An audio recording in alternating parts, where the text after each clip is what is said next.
എല്ലാ ദുഷ്പ്രചരണങ്ങളെയും അതിജീവിച്ച് ഒരു രാജ്യം ഒരു തെരഞ്ഞെടുപ്പ് എന്ന ബില്ല് നിയമമാകാനുള്ള വഴിയിലൂടെ നീങ്ങുകയാണ്. ഭൂരിപക്ഷം കിട്ടിയില്ല എന്നുള്ള പ്രചരണം നുണപ്രചരണം മാത്രമാണ്. ഭരണഘടനാ ഭേദഗതിക്കുള്ള ബില്ലാണ് ചൊവ്വാഴ്ച അവതരിപ്പിച്ചത്. ബില്ലിന് അനുകൂലമായി വോട്ട് ചെയ്തവർ 269 എംപിമാർ ആയിരുന്നു. 198 എംപിമാർ എതിരായും വോട്ട് ചെയ്തു. നിയമമന്ത്രി അർജുൻ റാം മേഘ്വാൾ ഉച്ചതിരിഞ്ഞാണ് ലോക്സഭയിൽ ബില്ല് അവതരിപ്പിച്ചത്. അതായത് ബില്ലിന് അനുകൂലമായ ഭൂരിപക്ഷം ലോക്സഭയിൽ ലഭിച്ചു എന്ന് വ്യക്തം. അതിനാൽ തന്നെ ബില്ലുമായി കേന്ദ്ര സർക്കാരിന് മുന്നോട്ട് പോകാനുള്ള പച്ചക്കൊടി ലഭിച്ചിരിക്കുകയാണ്. ഇതാണ് സത്യം. ഭരണഘടനാ ഭേദഗതിക്കാവശ്യമായ ബില്ലിന് പാർലമെൻറ്റിൽ സാധാരണ സഭയുടെ ഭൂരിപക്ഷം മാത്രം മതി എന്നിരിക്കെയാണ് വ്യാപകമായ നുണപ്രചരണങ്ങൾ ഇക്കാര്യത്തിൽ നടക്കുന്നത്. ഇനി ഈ ബില്ല് നിയമമാകുവാൻ പാർലമെൻറ്റിൽ വരും. ആ സമയത്ത് മാത്രമാണ് 2/3 ഭൂരിപക്ഷം ആവശ്യമായി വരുന്നത്. അതായത് നിലവിൽ ഒരു രാജ്യം ഒരു തെരഞ്ഞെടുപ്പ് എന്ന നിയമം അതിൻ്റെ ശരിയായ വഴിയിലൂടെ തന്നെ ലക്ഷ്യത്തിലേക്ക് നീങ്ങുകയാണ്. ഒരു രാജ്യം ഒരു തെരഞ്ഞെടുപ്പ് എന്താണ് എന്നുകൂടി ഒരിക്കൽ കൂടി നമ്മൾ മനസ്സിലാക്കണം.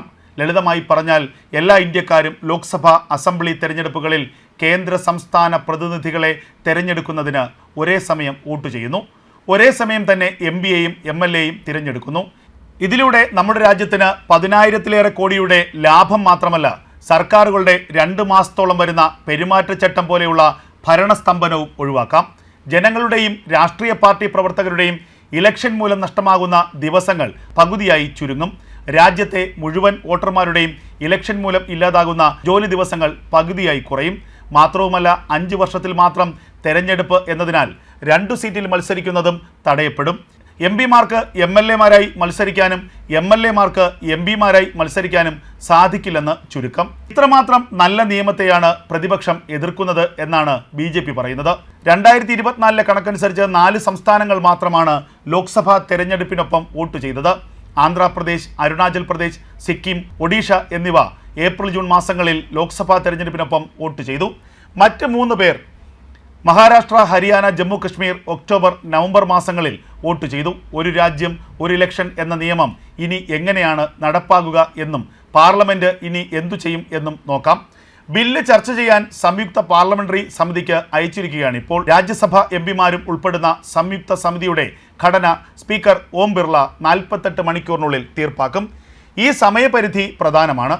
ലോക്സഭാ സ്പീക്കർ അതായത് ഡിസംബർ 19-നുള്ളിൽ സംയുക്ത പാർലമെന്ററി സമിതി രൂപീകരിച്ചിരിക്കണം.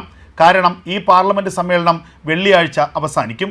ഒരു കമ്മിറ്റിയുടെ പേര് നൽകുകയും ചുമതലപ്പെടുത്തുകയും ചെയ്തില്ലെങ്കിൽ ബില്ല് കാലഹരണപ്പെടുകയും അടുത്ത സെഷനിൽ വീണ്ടും അവതരിപ്പിക്കുകയും വേണം. കമ്മിറ്റിയെ ജനകീയമാക്കുന്നതിനുള്ള ഫോർമുല, അതായത് ഓരോ പാർട്ടിക്കും അതിൻ്റെ കയ്യിലുള്ള MPമാരെ അടിസ്ഥാനമാക്കി എത്ര സീറ്റുകൾ ലഭിക്കും എന്നൊന്നും ഇതുവരെ പ്രഖ്യാപിച്ചിട്ടില്ല. എന്നിരുന്നാലും ലോക്സഭയിലെ ഏറ്റവും വലിയ ഒറ്റക്കക്ഷി എന്ന നിലയിൽ ഭരണകക്ഷിയായ ഭാരതീയ ജനതാ പാർട്ടി തീർച്ചയായും ഭൂരിപക്ഷം നേടുകയും കമ്മിറ്റി ചെയർമാനാകുകയും ചെയ്യും.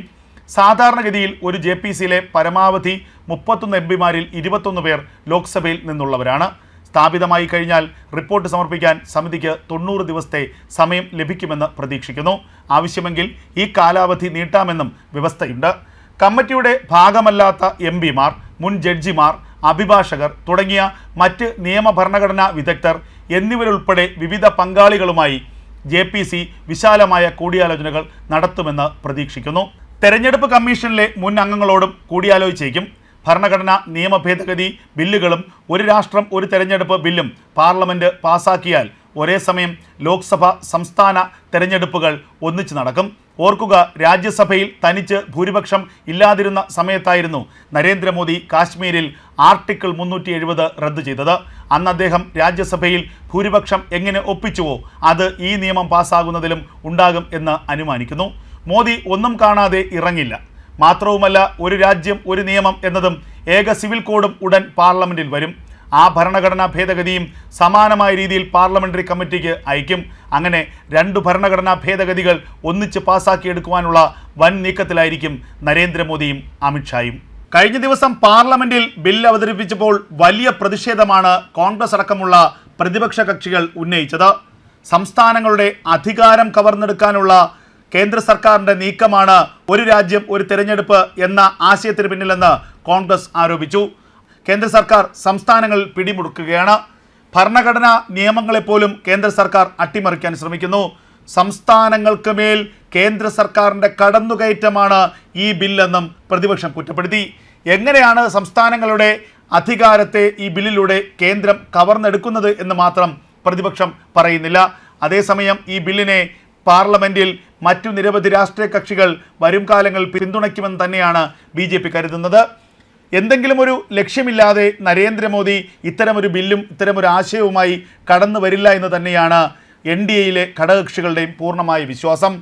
വരും ദിവസങ്ങളിൽ വലിയ രാഷ്ട്രീയ ചർച്ചയ്ക്ക് ഒരു രാജ്യം ഒരു തെരഞ്ഞെടുപ്പ് വേദിയാക്കാനാണ് നരേന്ദ്രമോദി ആഗ്രഹിക്കുന്നത്. അതുകൊണ്ട് തന്നെയാണ് ബില്ല് JPCക്ക് വിടണമെന്ന് പ്രതിപക്ഷം ആവശ്യപ്പെട്ടപ്പോൾ ഒരക്ഷരം പോലും എതിർക്കാതെ അത് മതി എന്ന് ഭരണകക്ഷി പറഞ്ഞത്. നേരത്തെ ഈ വിഷയത്തിൽ തർക്കമുണ്ടാവുകയാണെങ്കിൽ JPCക്ക് തന്നെ വിടണമെന്ന നിർദ്ദേശം പ്രധാനമന്ത്രി നരേന്ദ്രമോദി ഉന്നയിച്ചിരുന്നു എന്ന് പറഞ്ഞുകൊണ്ടാണ് അമിത്ഷാ ഈ ബില്ല് JPCക്ക് വിടാനുള്ള തീരുമാനം പ്രഖ്യാപിച്ചത്. അതായത് ഈ ബില്ലിന്മേലുള്ള ചർച്ചകൾ സമൂഹത്തിൻ്റെ എല്ലാ തുറകളിലും നടക്കണം. രാജ്യത്തിന് 10,000-ലധികം കോടി രൂപ ലാഭമുണ്ടാക്കുന്ന, രാജ്യത്തെ വിഭവങ്ങളെ ലാഭിക്കാനുള്ള, അതുപോലെ രാജ്യത്തെ സർക്കാർ ഉദ്യോഗസ്ഥരുടെ ജനങ്ങളുടെയൊക്കെ കായിക ശേഷിയെ ലാഭിക്കാനുള്ള, അവരുടെ തൊഴിൽ ദിനങ്ങളെ ലാഭിക്കാനുള്ള വലിയൊരു പദ്ധതിയാണ്, വലിയൊരു ആശയത്തെയാണ് വെറും രാഷ്ട്രീയ വൈരത്തിൻ്റെ പേരിൽ കോൺഗ്രസ് എതിർക്കുന്നത് എന്നുള്ളത് വ്യക്തം.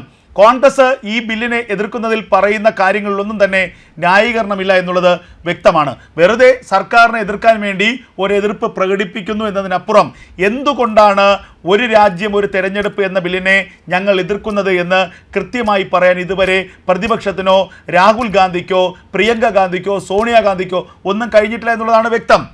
എന്നാൽ മറുഭാഗത്ത് രാജ്യത്തിൻ്റെ വിഭവത്തെ സംരക്ഷിക്കാൻ, രാജ്യത്തിൻ്റെ സ്വത്ത് സംരക്ഷിക്കാൻ, വെറുതെ പാഴായി പോയിക്കൊണ്ടിരിക്കുന്ന 10,000-കണക്കിന് കോടി രൂപ ലാഭിക്കാൻ, രാജ്യത്തെ ഒന്നിച്ചു നിർത്താൻ, രാജ്യത്തെ ഒറ്റക്കെട്ടാക്കാനുള്ള ഒരു ശ്രമമാണ് ഈ ബില്ലിന് പിന്നിലെന്ന് BJP വ്യക്തമാക്കുന്നു. അതുമാത്രവുമല്ല, രാഷ്ട്രീയ നേതാക്കന്മാരുടെ കുറുക്കു വഴികളിലൂടെ അധികാരത്തിലെത്താനുള്ള അവസരവും കുറയും.